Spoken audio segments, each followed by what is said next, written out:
kubana namwe mwebwe muri ko murakurikirana Dikobu TV. Jewe ni Peniel Ndagijimana ndi kumwe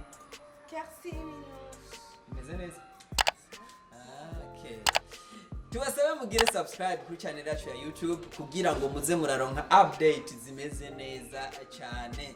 Uno munsi turaje kugira ngo tubashikirize neza na neza ibikorwa vya diaspora ndundi, no kuvuga inkingi zimbona kazoza event 2025, ariko kandi diaspora homecoming second edition nya diaspora summit 2025 ingene byifashe.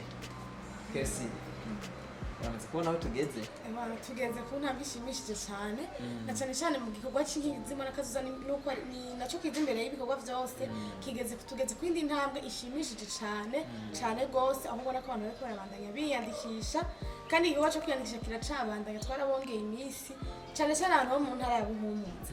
Vraiment mwebwe ntimushaka none sinzi mushaka impano zanyu bazibona. Okay. Muri hasi cyane mu bandanye vraiment.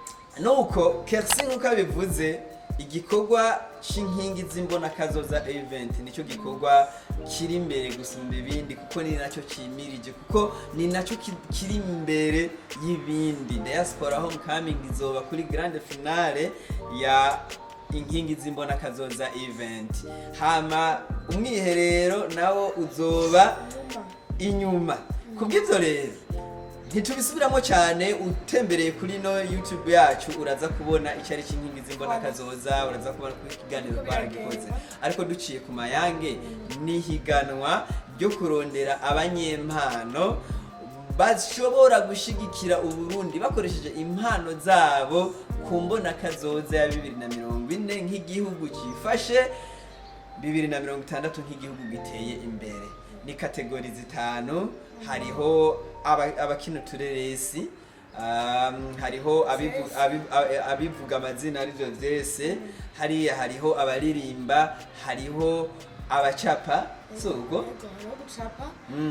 hariho no comedy, n'abatwenza abantu. Kubw'ivyo rero uzotsinda arafise ico abikiwe hariya. Twarabivuze miliyoni 3 kuwa mbere mu ntara, imiliyoni 2 kuwa kabiri, n'umuliyoni kuwa gatatu. Aho ni kuri kategori imwe. Kategori imwe.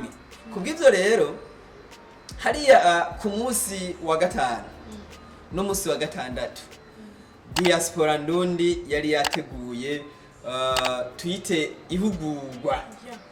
Igihugurwa rero icyariko kiraberamwo kwari uguhamagara abasanzwe bajejwe amakomite ku rwego rw'intara, Burunga, Buhumuza, Gitega, Butanyerera na Bujumbura. Rero bari bahurira hariya kuri Donato Center, aho bari mu nama formation yo kwereka kungene bizaba bimeze Ihiganwa, ico abantu aba participant bazokorerako mu performinga muri iryo higanwa, haba bagende bavyigishe abazokwiyandikisha mu ntara zabo, na cyane cyane ko abari babongeye imisi yo kwiyandikisha murashobora no guca kwabo bantu kugira ngo mwiyandikishe. Nuko rero nkuko Kesi yari yabivuze hariya, abantu bo mu ntara ya Buhumuza twasanze ibitigiri byabo biri hasi. Sinzi ko barabira. Sinzi ko barabiranga. Sinzi ko barabira. Hariya muri Burunga babwira bamaze kwiyandikisha intara zose none. Ibaze muri Buhumuza hari abantu bose muri kategori 5, abantu 30. Ibaze muri kategori. Kandi Buhumuza rero irimwo Ruyigi, irimwo Karusi, kabamwo na Muyinga. Suko yego intara zitatu, abantu 39 muri kategori. Intara za kera zitatu. Amakomine 3. Uno munsi abantu 39 mu kuririmba hiyandikishije abantu 12. Agakino batazi. Nenda kubaze mu dukino butatu. Mugiye muri kategori bakeneyemo batatu nye. Nazo cyo tutora nyene batatu ngo baba. Hari nige dushobora gusanga ari bibamba. Badashaka kuramwo bose. Kasanga mu ntara ibaze mu ntara yanyu ya Buhumuza nta muntu mwazi kweri gukina. Icyo wibaza rero. Urumva ko bimara ama. Niyo mpamvu basavye abantu bo mu ntara ya Buhumuza no bikarara Dikobu TV abwira abantu bo mu ntara ya Buhumuza biyandikishe ku bwinshi. Mugabo tunamanza unatubwire n'izindi ntara uko zihagaze. Mu ntara ya Bujumbura abantu biyandikishije n'abantu 171. Urumva aho ni muri kategori zose ni tutari. Muri Buhumuza ni 39. Izo kategori genda urabasomera. Mu ndirimbo Bujumbura n'abantu 33. Abaririmba yego agakino 27. Ivyese 25. Gutwenza 12. Gucapa 44. Urumva bose hamwe n'abantu 171. Okay. Buhumuza ni 12 mu ndirimbo. Mu dukino ni 3. Ivyese ni 9. Mu gutwenza ni 5. Hama gucapa abantu 10. Bwose hamwe ni 39. Yeah. Butanyerera mu ndirimbo ni 25. Agakino 6. Ivyese ni 15. Hama gutwenza 6. Gucapa 15. Bwose ni 67. Okay, Gitega. Mu ndirimbo ni 33. Agakino abantu 8. Ivyese ni 22. Gutwenza ni 4. Gucapa 19. Bose hamwe ni 86. Ikintu cyo maze kubona mubona kazoza turashobora gushika muri 2040 tudatwenga kwa batwenza numva ari bake. Agitega batwenza bane. Ibaze bane ni abategetsi ba mbere ni bake. Nk'ubu nyine ntimoshe muvuga ngo murabameye mumva kuyo kw'igihugu boca byo bibagora ko bashika baba ba mbere kuko ni kwa udi ryashuru usagagiga abana 20 abana 6 ngo nabaye wa mbere muri ukacugenda kwigana n'ahandi hari abantu 100 waba ugira abaye wa mbere uzakumugenda wabaye wa nyuma no kuvuga wabaye wa sisi ngo nje bona baye wa 6 utamubajije ati waronse angahe ngakubwire naronse 42 ushobora kumenya byamunaniye nuko rero niko byari byifashe ibi ni bimwe mu byo bize ko hariya ariko kandi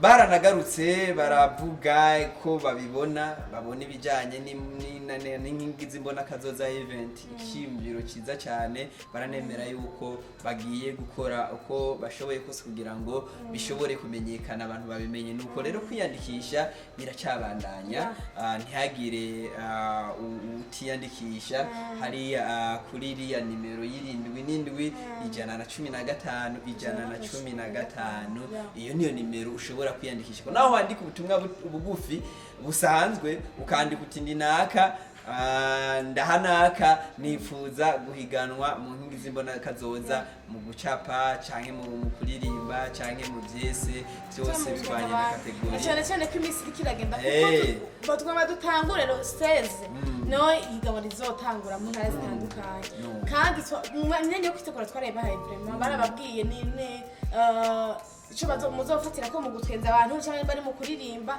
muzozoririmbe byayindi bisanzwe barabahaye teme muzokorerako nibaze ko bitegura neza na cyane ikintu rero twoca tunabasaba mwebwe ba diaspora muri ko muradukurikirana ko mbonesha kure yanyu nukuri turabasavye muterere kino gikorwa kuko ni canyu nk'ubu deja Buhumuza tumaze gusanga y'abantu bakeye ushobora gusanga n'abadiaspora nabo ugasanga nk'ubu diaspora arazinanye n'abantu bashobora ugasanga nabo hariyo bakeye kandi mu gihe bitategeza kugenda gutyo ni mubandanye mwiyandikisha ariko kandi n'abadiaspora nabo bandanye baterera nabo bariko baradukurikirana ushobora kuvuga ubupeti azi gucapa ari hariya hanya mushenda ibintu bizogende neza nta byinshi twababwira nibaze ko ugumukwirikirana Dikobu TV hariya amasanamu ariko y'ingene igikorwa cyose cyagenze genda ukwirikirane ibintu bigende neza twebwe reka tuvuge tuti turabashimiye cyane kuba mwadukwirikiranye